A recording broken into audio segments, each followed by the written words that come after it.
প্রিয় দ্বাদশ শ্রেণীর শিক্ষার্থী বন্ধুরা, হাতে গোনা মাত্র কয়েকটি ছোট প্রশ্নকে যদি তোমরা সঠিকভাবে অধ্যয়ন করতে পারো, সংস্কৃত গদ্যাংশ থেকে যাই এমসিকিউ এসএকিউ প্রশ্ন পরীক্ষায় আসুক না কেন, আজকের এই ভিডিওর মধ্য দিয়েই তোমরা সেই প্রশ্নগুলিকে কমন পেতে চলেছ। তাই দেরি না করে চলো শুরু করছি আজকের এই ভিডিওটি।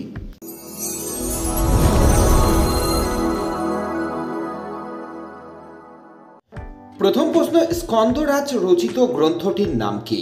গ্রন্থটির নাম হলো চৌর্যশাস্ত্র। দ্বিতীয় প্রশ্ন, অলি পর্বার ভাইয়ের নাম কি? প্রশ্নটি গুরুত্বপূর্ণ। অলি পর্বার ভাইয়ের নাম হলো কশ্যপ। পরবর্তী প্রশ্নটি, বনগতা গুহার রচয়িতাকে? প্রশ্নটি চূড়ান্ত গুরুত্বপূর্ণ। প্রশ্নের উত্তর গোবিন্দ কৃষ্ণ মোদক। চলে যাচ্ছি পরবর্তী প্রশ্নে, মহার্ঘ শব্দটির অর্থ কি? শব্দটির অর্থ হলো বহুমূল্য। পরবর্তী গুরুত্বপূর্ণ প্রশ্নটি, আর্যবর্ত বর্ণনাম গদ্যাংশের উৎস কি? গদ্যাংশটির উৎস হল নলচম্পু।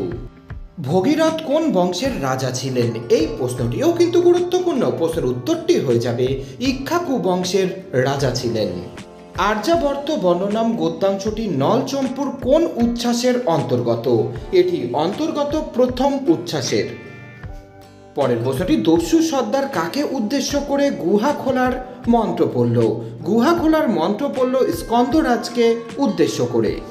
অলি পর্বা কোথায় বাস করত? প্রশ্নটি গুরুত্বপূর্ণ। প্রশ্নের উত্তরটি হয়ে যাবে পার্শিকপুরে। অলি পর্বা কেন বনে যেত? অলি পর্বা বনে যেত কাঠ কাটতে। এই প্রশ্নটিও গুরুত্বপূর্ণ।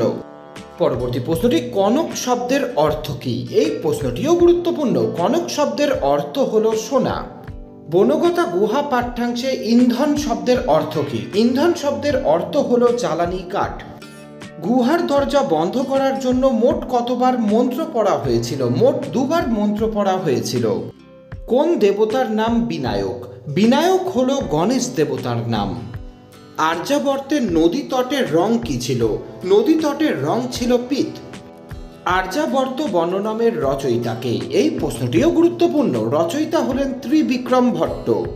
চলে যাচ্ছি পরবর্তী প্রশ্নে, কপিকুল শব্দের অর্থ কি? কপিকুল শব্দের অর্থ হলো বানরকুল।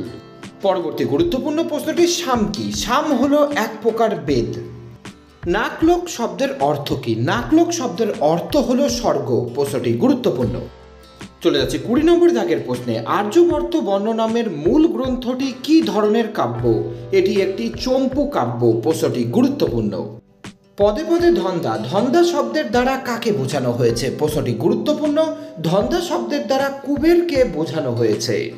স্ফোট প্রবাদ কাদের মধ্যে চলে? স্ফোট প্রবাদ চলে বৈয়াকরণদের মধ্যে। নলচম্পুর রচনাকারকে? প্রশ্নটি গুরুত্বপূর্ণ। প্রশ্নের উত্তরটি হয়ে যাবে ত্রিবিক্রম ভট্ট। চিনাংশুক শব্দের অর্থ কি? এই প্রশ্নটিও কিন্তু চূড়ান্ত গুরুত্বপূর্ণ। প্রশ্নের উত্তরটি হয়ে যাবে রেশমের বস্ত্র। আর্যাবর্ত বর্ণনামে গঙ্গা ছাড়া কোন নদীর নাম পাওয়া যায়?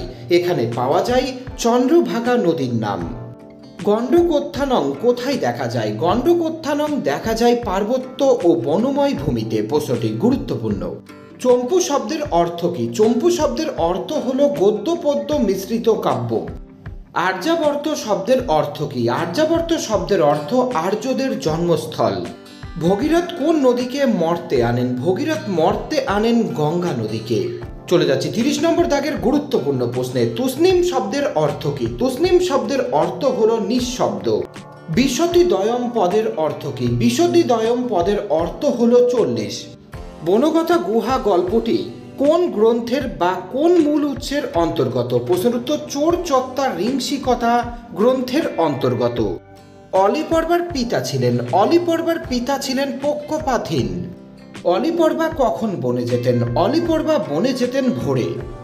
চৌর্যশাস্ত্রের রচয়িতাকে? প্রশ্নটি গুরুত্বপূর্ণ। চৌর্যশাস্ত্রের রচয়িতা হলেন স্কন্দরাজ। এই ছিল গদ্যাংশের সবচাইতে গুরুত্বপূর্ণ প্রশ্নগুলি। এই প্রশ্নগুলিকে সঠিকভাবে অধ্যয়ন করো, কথা দিচ্ছি এর বাইরে কোনো প্রশ্নই তোমাদের পরীক্ষায় আসবে না।